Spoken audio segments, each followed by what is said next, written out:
নমস্কার, কেমন আছেন সবাই? আমার আরও একটা নতুন ব্লগে সবাইকে স্বাগত জানাই।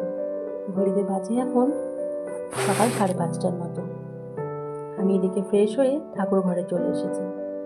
ঠাকুরের সমস্ত বাসনপত্র ধোয়া মাজা হয়ে গেছে, ঘরটা একটুখানি মুছে নেব। এদিকে একটুখানি চা বসিয়ে দিয়েছি। আজকে গুনগুন বললো আমি চা খাবো। গুনগুনের জন্য আর ওর বাবার জন্য একটুখানি চা করছি।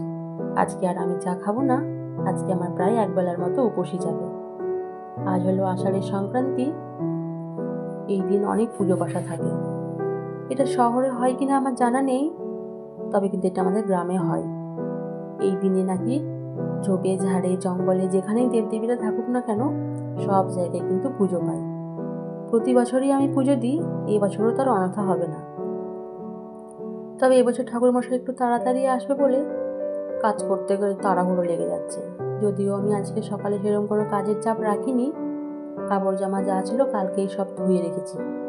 আজকে কয়েকটা বাসন ছিল, আর ঘরটা ঝাড় দিয়ে মুছে নেব, তাহলে কাজ করা কমপ্লিট হয়ে যাবে।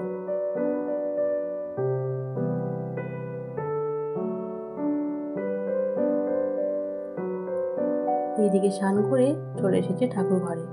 গুনগুনের বাবা পুজোর সমস্ত যোগাযন্ত্র করে দিয়েছে, আর এদিকে মেয়ে আজকে ক্যামেরা ধরেছে, সঙ্গে মেয়েও যাচ্ছে। এবার আমি সমস্ত কিছু নিয়ে চললাম পুজো দিতে।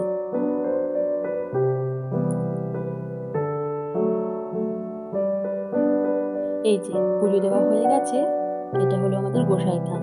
এখানে প্রতি মাসেই পুজো দেওয়া হয়।